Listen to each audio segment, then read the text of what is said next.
You're watching Pyro Media Network.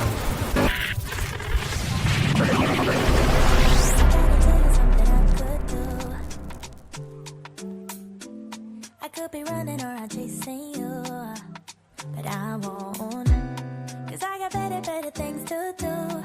Rather spend my precious time chasing somebody who loves me too.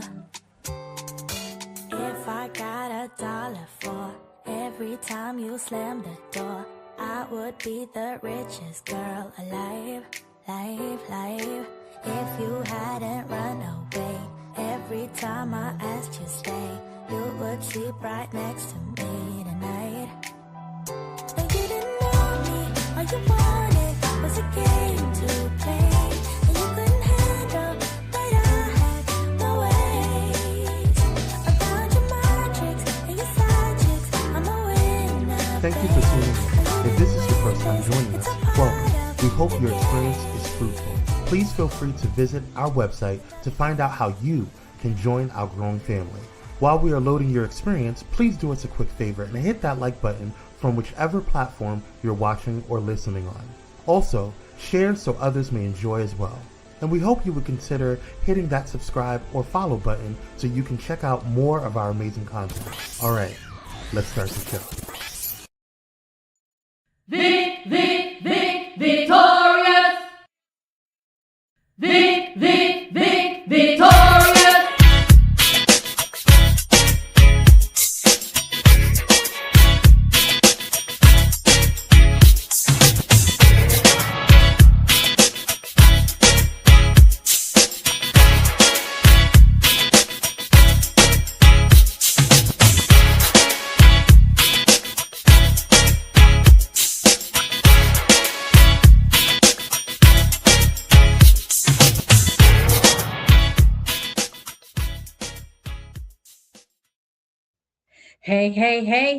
Hey.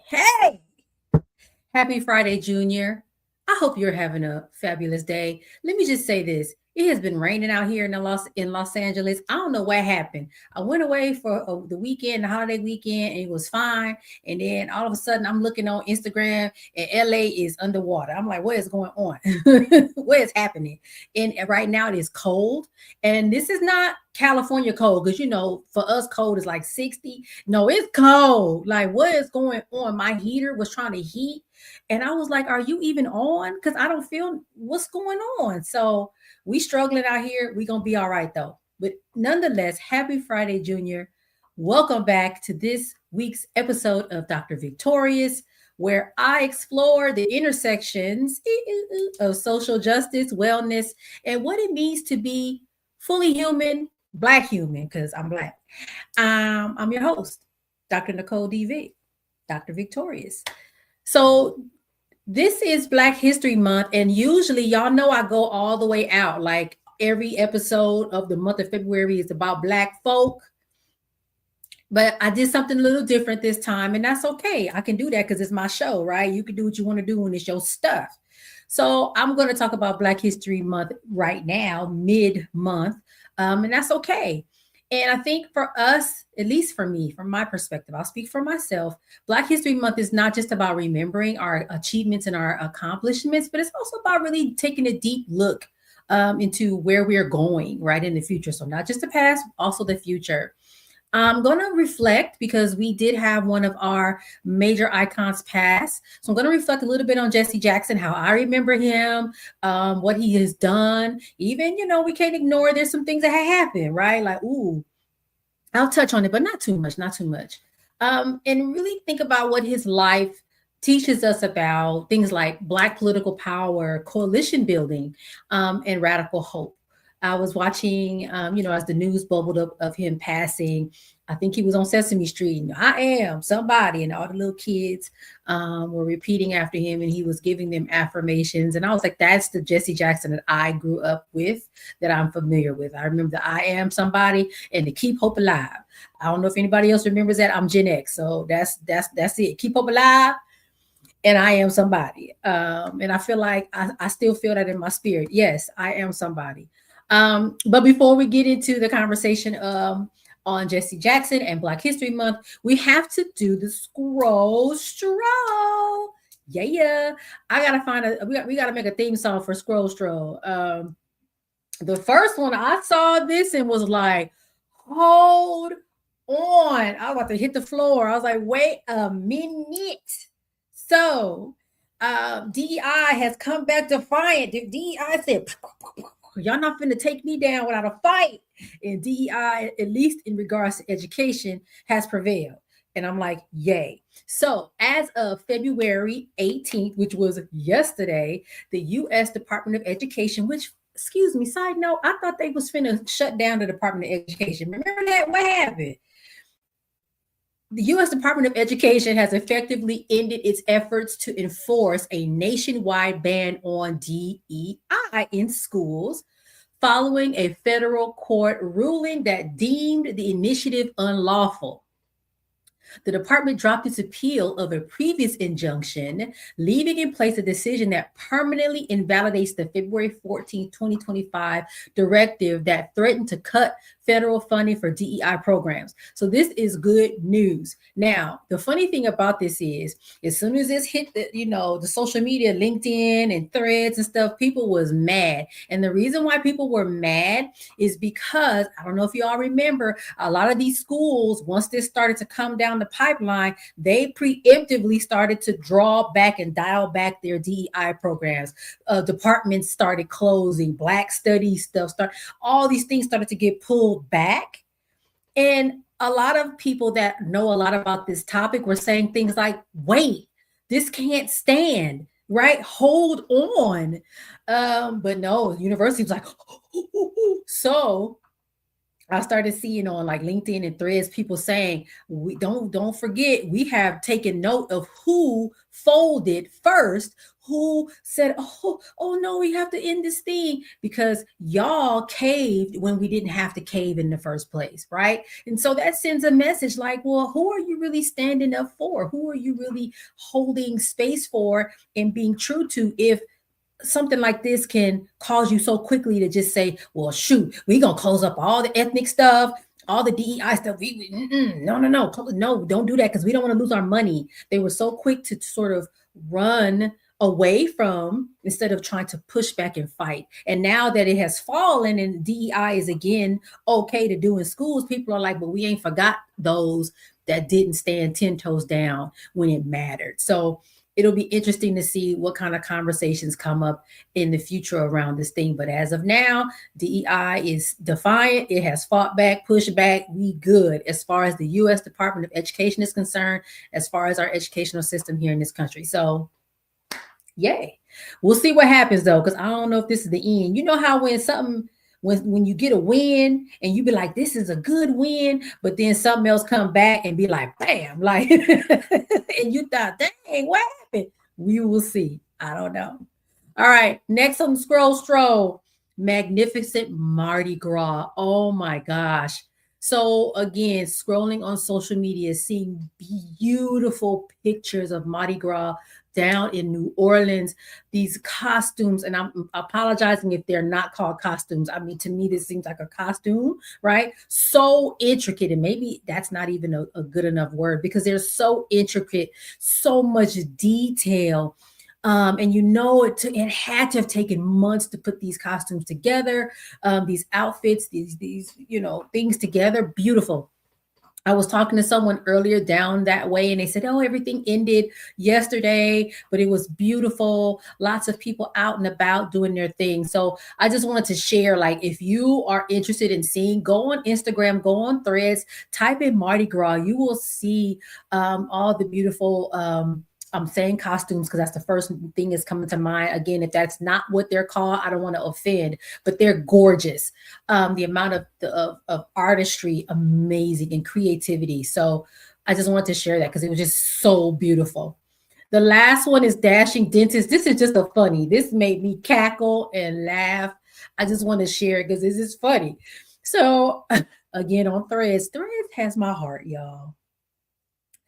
It says, I'm at the dentist and the dentist just ran away.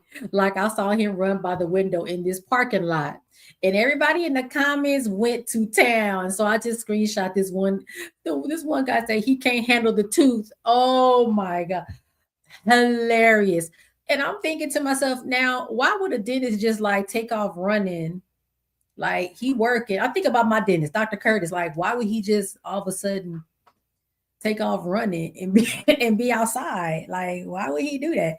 So I don't even know. I can't even think of nothing. But it was just so funny. Like it'd be all kind of it'd be informative stuff on threads. And then there's this kind of stuff that is just absolutely hilarious. And it's like, what? I don't even know where this came from, but it's hilarious. So I want to share that little funny with you because I laughed and hopefully you did too. All right, that's the scroll stroll. I'm gonna try to do a little bit more like a little bit more funny stuff. Sometimes I get a little too, sad, but I want to start to get a little bit more variety. So you'll see that in future scroll strolls. All right, we're gonna go to commercial. When we get back, we're gonna talk about Black History Month and the legacy of Jesse Jackson. See you in a bit.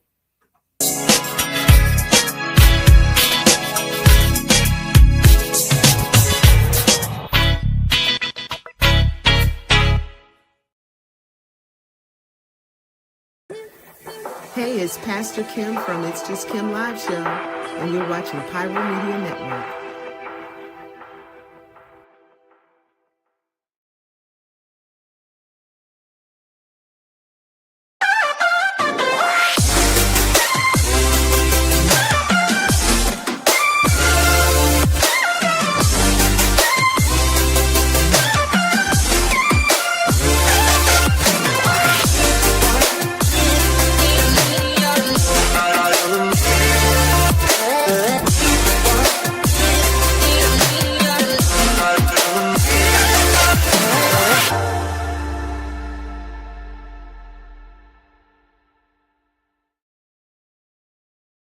Hey, how y'all doing? Real quick, this is Daryl Walter, host of the Daryl Walter Show. I know.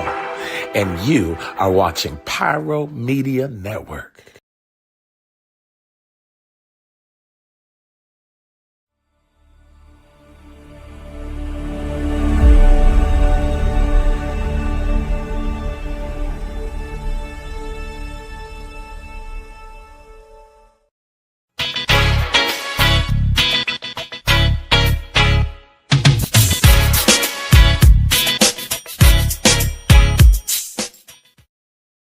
And we are back. And before we go any further, I want to acknowledge that there were some comments that came through. Excuse me, Cyrus. Nobody didn't ask you about you clowning us West Coasters about what's cold. It's cold.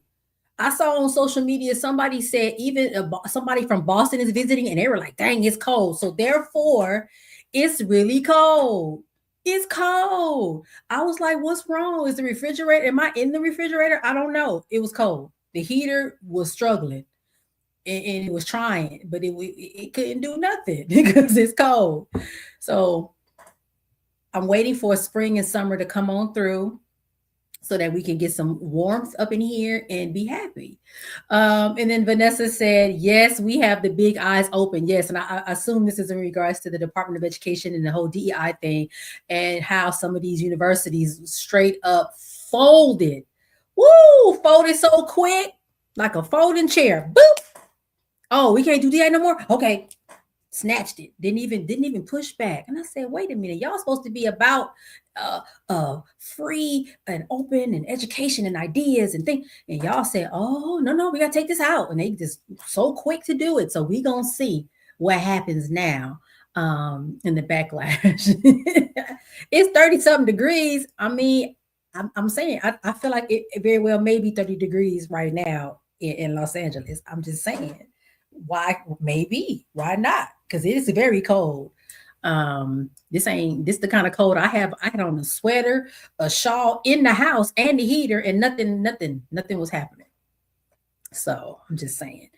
All right, y'all. I forgot to also mention I have on my sweatshirt that I love so much. I'm gonna have to figure out a better angle to record. But my sweatshirt says, "Dear ancestors, I understand the assignment." And for me, the assignment is to tell the truth, to hold my family's history close to my heart, and to also share it and to share and spread love about my community to whoever wants to hear it, and to just be that public health Black girl magic person that I am. I think that's the assignment that I was given, and I'm holding to it. Yes. And at the end of the day, y'all can let me know if I did okay or not. I'm just really excited about that. But I love this sweatshirt so much. I forgot where I got it from. I have to look and see where I got it from and let y'all know. But it's amazing. All right, Black History Month. Sometimes, I hear conversations around like, oh my God, y'all make everything political. Why is everything about race? And why is everything political? Because everything is about race and everything is political. That's just the way it is. They're everything, especially when we talk about Black people, everything. And if you don't understand it, all you have to do is pay attention to the anti-Black racism that has been happening recently, going back to the video that we saw that was posted from the White House with the former president looking like an ape. Anti-Black racism is pervasive. It's not just here in this country. All over the world, people have been taught that we are at the bottom of the totem pole. So therefore, everything that we do is political. And the crazy thing is, they think we are at the bottom of the totem pole, but then they copy everything we do. Ain't that wild? That's wild. Y'all don't like us, but every time you turn around, everybody doing the same things we do.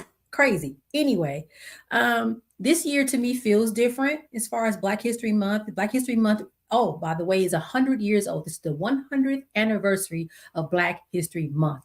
Began 100 years ago. Carter G. Woodson is the one that said, we need to celebrate our achievements as a collective and get this out across the country. It started as Negro History Week and is now Black History Month. It was signed into federal law. I can't remember what year, but it has been the thing. And we celebrate. Yes. I think this year feels different because of the negativity that has been seemingly to come up very frequently in regards to Black folk. And I'm like, can y'all just leave us be? We just trying to live our lives just like anybody else. Can you leave us alone and leave us to ourselves? We're fine. Let us do our thing. You don't have to judge. You don't have to criticize. You don't have to actively oppress us. Leave us to do our own thing. I also am one of these folks that really feel strongly about focusing on and remembering our past, because when we remember and understand what happened before, we can learn from it and hopefully prevent negative things, bad things from happening again. So if you don't understand your history, you're bound to repeat it, right? So how do we make sure that we learn the nuggets of knowledge and jewels from our ancestors so that we can do things the way that, will benefit us as a community, as a collective. Also, I have the mindset that Black History Month or Black history, Black folk, we have to talk about this from a public health perspective. And it's like, well, where's the public health angle? Well, if you think about it, public health is a social justice institution. Black History Month and the struggles, the civil rights movement and all those things it was a social justice, endeavor. And so the focus was on things like addressing disparities and inequities. And public health also focuses on the same thing. Also in public health, we focus on how things like racism and oppression impact the health outcomes of communities. So for example, when I tell you something like Black people live X number of years or die X number of years earlier than non-Black people, that's a disparity or an inequity that is rooted in racism and other forms of oppression, right? There's issues around access to healthcare that we've been talking about for decades that, again, have an impact on our lives as a community, as a whole. And so to me, the civil rights movement or the understanding of Black history has a direct link to the very things that I talk about and care about in regards to public health. So that's kind of why this makes sense. And then also, I'm Black, so I'm gonna talk about my people because that's, what? That's just what I'm gonna do. So let's pivot and talk about Jesse Jackson, who did pass away. Was it this week or I believe over the weekend? Again, I'm Gen X. I remember Keep Hope Alive. I am somebody. That's kind of what I remember. I vaguely, again, I was probably 10 years old when he was trying to do his presidential bid and whatnot. So, and I also knew that he was a protege of Reverend Dr. Martin Luther King Jr., and that he founded the Rainbow Push Coalition. And it was really about this idea of multi-ethnic, multi-generational, identity coalition to get people to come together to work together on an issue or a multitude of issues. And it really reminds me, this is going to be a funny side story, y'all. When I was in junior high school, there was a teacher, I forgot her name. I see her face, but she was like really big on trying to bring different cultures together. So she had this idea, it was called Hands Across the District. And so I went to a predominantly Black school, and literally is right down the street. I live in a community where my junior high school still is. And they would bus in kids from, I'm going to say, the West Side. And they would try to have us kind of get together and hold hands and do good. We're all the same. And so that, it to me was a light example of coalition building. But of course, what Jesse Jackson did was way more on a larger scale, more at stake at the time. And I think it was important. Some of us have the thought that, we can do this ourselves. We don't need nobody else. But a lot of times it's like we have to think about this collectively. We have to think about this as a community. What happens to me today? Well, that's those people over there. Hold on, just keep living, because ultimately it will be you too. And that's why it's really important for folks on different sides of the table or different identities work together, because again, just because it's, this flavor this month doesn't mean it won't be you later on. And I think I talked about that a couple episodes ago. Like, now people are starting to wake up and realize, oh, so when y'all was hollering about Black people getting killed by police, yeah, I should have been paying attention, like y'all said, because y'all told us it would happen to us, and we didn't care, because we believe the stereotypes about who Black people are, and we felt like to some degree you probably deserved it. But now we understand that it doesn't really matter, that we were just, a couple years away from it being our turn.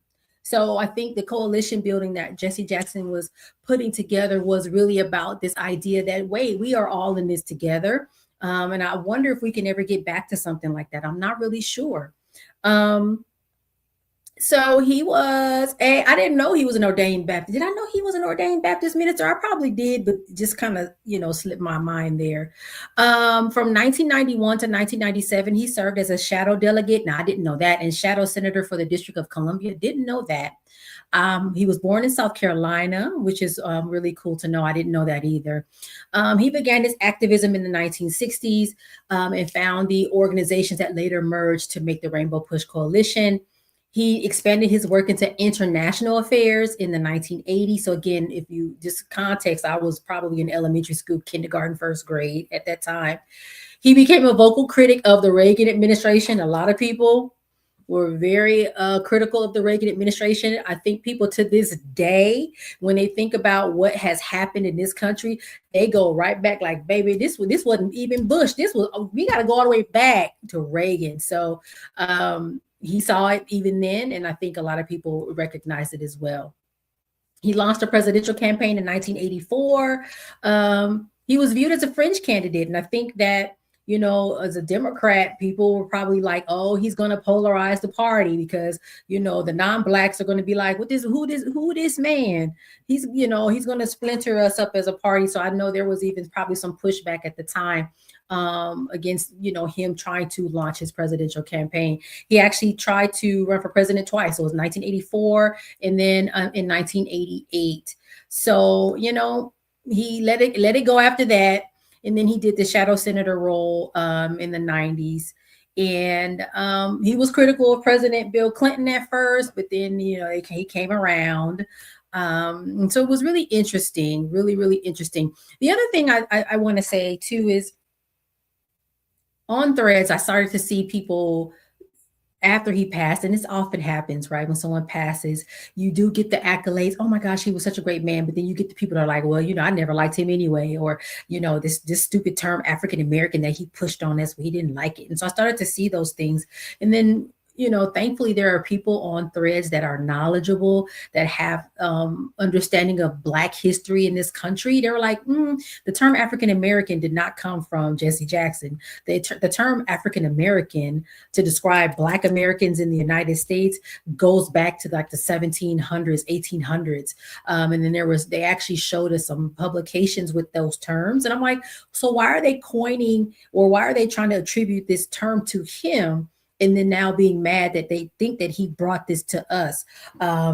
Very interesting conversation that I saw on threads around that. Also, we got to be honest about some of the other things that happened in Jesse Jackson's life. He had a little baby on the side. I mean, a lot of our leaders that we revere and hold to a high standard oftentimes do things that disappoint us. And so it becomes a very interesting thing to think about their legacy in that way. Like, do we totally cancel that person? Do we give a measured and sort of honest reflection of the work against, the things that people do? I mean, there's things, I think I'm perfect, but there's things that I have done that I think if you knew, you'd probably be like, what? So, and hopefully when I'm dead, don't nobody say nothing. Leave it alone. Nicole was the public health girl. That's it. And the girl that did the pop-up shops. That's it. Nobody got to tell nothing else about me. But he also did some anti-Semitic remarks that, thankfully he apologized for. Oops, that was a mistake, and he did apologize for. What else happened? The baby.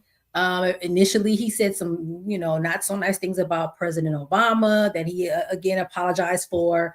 So really interesting stuff. Even, it looks like MLK was like, hey, he a little, he's on his own agenda. He's not looking out for the collective. So even as far as back then, people were like, But again, taking his entire body of work and effort, how do you reckon with that, right? Reconcile the good things with the very human things that have happened in his life. So it'll be interesting to see and hear how his legacy plays out over time. Cyrus, you're right. You're right. Name a white politician that hasn't had a baby on the side or some dirt in their closet. We always hit our own harder, but give them grace. I honestly was so confused by some of the comments. I was like, where is this coming from? And it was from some of folks that look like us. But to be fair, I did do that episode about these folks on social media. It appeared to be people that look like us. We don't know who it was in charge of the account. We don't know if it was a bot, but it was just kind of weird. I was like, why are we talking about this today? Can we talk about it tomorrow? Like, he died today. Give us a day. So it was really interesting indeed. And again, I think going back to what I was saying earlier, I am somebody, keep hope alive, those sort of messages that he pushed forward for young people to remind them, regardless of where you come from, you are someone and you have an opportunity to make a difference in the world. It may seem small, but I feel like they're very significant and important. I remember it. I'm 47 years old. I remember I am somebody. I remember keep hope alive. So it had some sort of an impact. Now, I don't know if it directly caused me to do, oh my gosh, I'm going to be this person. But again, the fact that I remember it to me is significant. So let's talk about it. What has changed? What hasn't? The things that were happening during the time of Jesse Jackson's heyday are still happening now. Things like voter suppression. We're hearing that over the last 20 years, states have erected barriers to the ballot box, right? Strict voter ID laws, cutting early voting times, restricting registration, purging voter rolls, all these things that have happened to really try to suppress people's ability to vote. And now we have this Safeguard American Voter Eligibility Act that seems likely to make it hard for women to vote, because if their birth certificate or their documentation has their birth name and now they're married and it doesn't match, and are they going to be able to vote? I wonder if that would even be an issue. I haven't heard it. I hear more of it the married woman thing, but I also wonder if there's an issue with trans people, if they have their name assigned at birth versus the name that they use today. Would that cause them not to be able to vote? People assume, oh, just show up with you can go get your marriage certificate. People don't realize everybody doesn't have access or cash or money or time to go do these extra things, especially when there are already methods to prevent people from voting that should not be able to vote. I saw comments on threads like, hey, me and my wife, I was putting my mail-in ballot and I forgot to sign this. She signed my name, and a week or so later, we got a letter or email from the people saying we threw your ballot out because your signature didn't match. There's already processes in place that keep people that want to vote that shouldn't be able to vote from voting. So I don't know. I think this is a concerted effort to really keep folks from voting. And again, this is another reminder. Some of y'all say things like, oh, my vote don't matter. If it didn't matter, why are they working so hard to keep you from voting? Come on. If it didn't matter, why are they working so hard to keep you from doing it? If it didn't matter, why are they making it so hard to vote? Okay. Other things, this Black political representation. I think there are, in some spaces, we have a lot of Black political representation, but in some spaces we don't. Like, I was like, there's only one Black governor in the country. Like, and I was trying to think in my head, like, wait, is that right? So there's space for more. There's space for different types of Black people. We are not a monolith. We have a variety of identities in ways that we represent ourselves. And I feel like there's opportunity for more of that to be in our political spaces. I know some people feel like politicians are politicians, roll their eyes, but it's like, well, I mean, either you play the game or you don't. I mean, I don't know. That's another conversation for me, because I have that same struggle when I think about institutions like education and public health and healthcare. Like, well, if the ship is going to sail the way it was intended to sail, right? And you understand how systems are built, does it matter if we're there? So I don't know. I feel like we still need to make sure we are represented. But I also understand how people feel about politicians and feel like, well, they're playing the game and they're not really looking out for us. So I also kind of toe that line too, like, but I think I err on the side of we need to be in these spaces, at least for now, until we figure out something else. What's the alternative? Performative versus substantive leadership. So like folks that just get up in the camera and talk and at the end of the day, nothing really happens, versus folks that are really about it, right? That are really about making change. Pay attention to those folks. And then the tension between protest and policy. I feel like there's so many things happening, and I think that's on purpose, that we're kind of forced to be inactive. Like, we don't know what to do, right? There's so many things coming at one time. The solution for many of us is just to kind of freeze, which is a true actually response to trauma or fear, to freeze. But we need to get ourselves out of that and figure out how we can become more active as far as protesting goes, and also how we can enact policy change, because oftentimes policy change is what makes the difference. You saw what just happened with the ACLU, the Department of Education, and DEI. That was a policy shift and said, you can't do that. The judge said you can't say that DEI can't exist on college and university campuses. You can't do that. And that's a policy that was, put into place to protect people of varying identities. So I have some questions I was thinking about, and I'll put them forward, and then we'll just kind of move on. Is today's Black political class more integrated or more constrained? I don't know. Do we still build coalitions across race and class the way Jesse Jackson envisioned? I also don't know. I would say I feel like we're more polarized now than we've ever been. And so to me, the answer is no, because I think and I'm speaking from the perspective of a Black person, we feel like we can't trust right? We can't trust these folks on the other side of the room, or the folks with the other identities, the non-Black people, because we don't know if they're going to hurt us or if they're going to back away. I remember, I think it's Dr. Yaba Blay saying, I don't want an ally. I want an accomplice.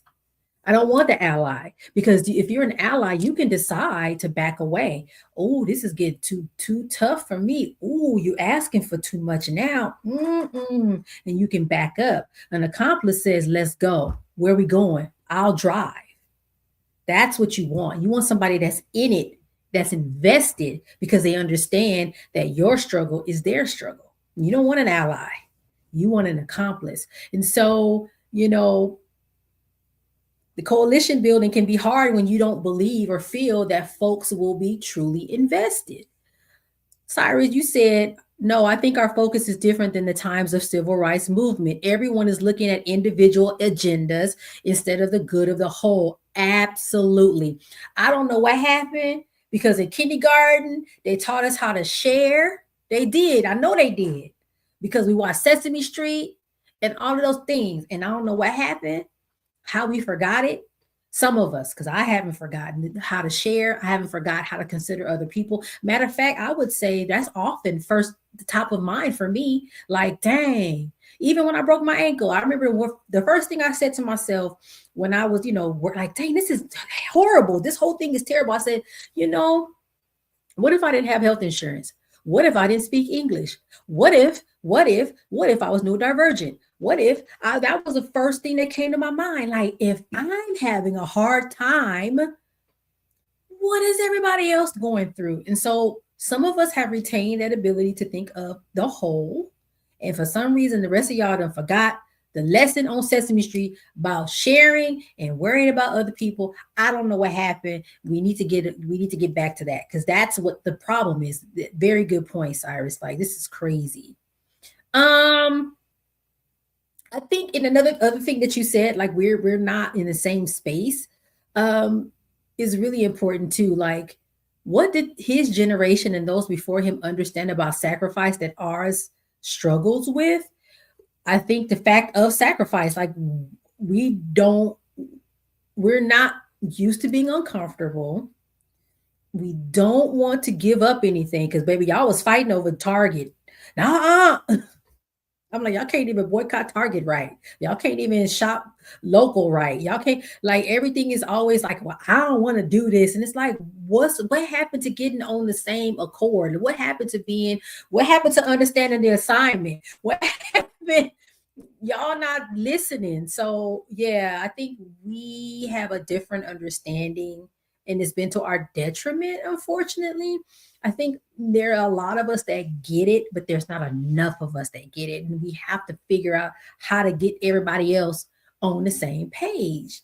And I think with social media, it has shifted how movement building looks, because a lot of the stuff that was happening during Jesse Jackson's time, MLK's time, happened offline. There was no social media. We in the room having this conversation about strategy and what we gonna do. Here, man, somebody gonna telling all the secrets on the thread, right? And then it's like, well, now everybody sees it. So where's the strategy? Where's the thought process? So I just feel like we're in a different space, but we have to figure out how to leverage what we do have and bank on what has happened and the jewels that have been left behind for us to begin to build those movements. So in closing, because I didn't talk sometimes I worry, like, am I gonna have enough to talk about? And then I look down, I'm like, oh, it's time to go. Black history is not behind a window, the little museum thing. It's, to me, it's living. It's a montage of moments we replay, to me, every day. I think about it a lot. Black history to me is also instruction. It's also like, here's the guidebook on what to do next.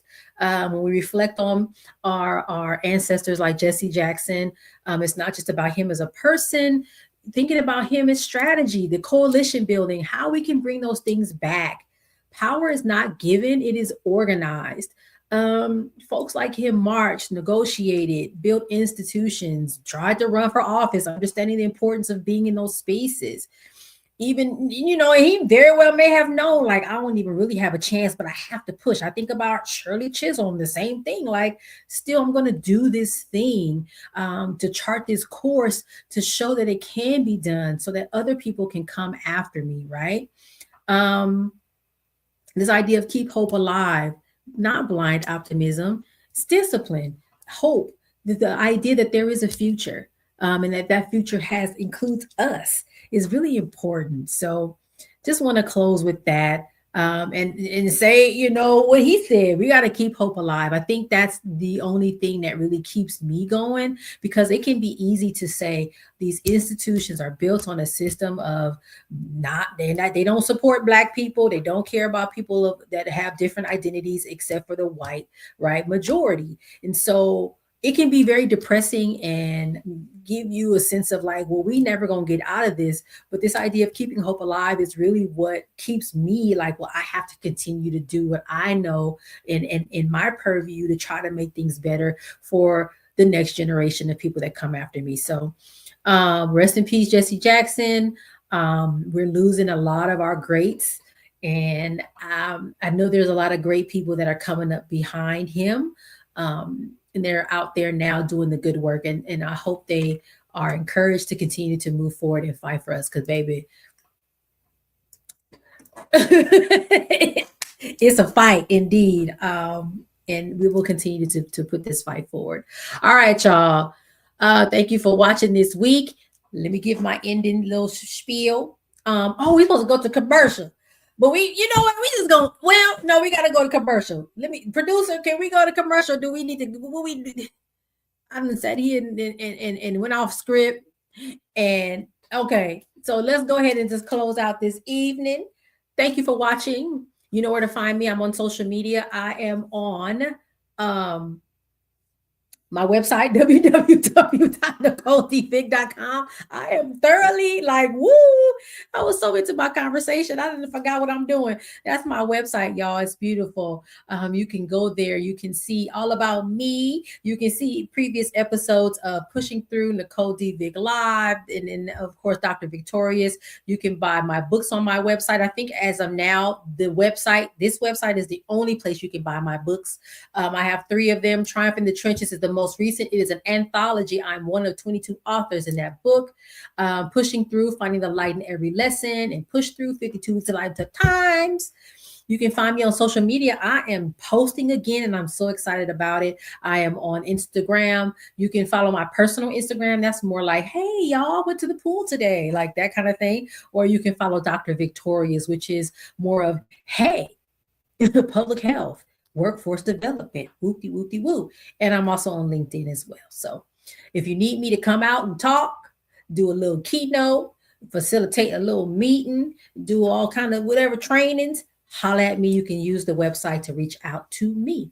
All right. Thank you so much for joining. I think next week I'm going to play a rerun of a previous Black History Month episode. I have quite a few, so I want to rerun one of those, and then we'll be back with some more new episodes.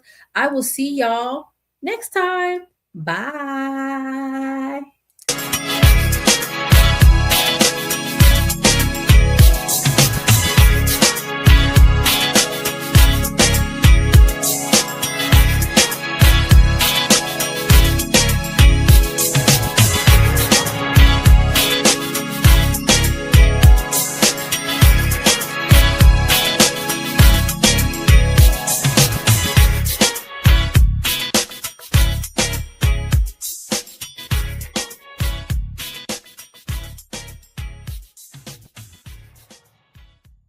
Thank you for watching Pyro Media Network. For more information, please visit pyromedianetwork.com.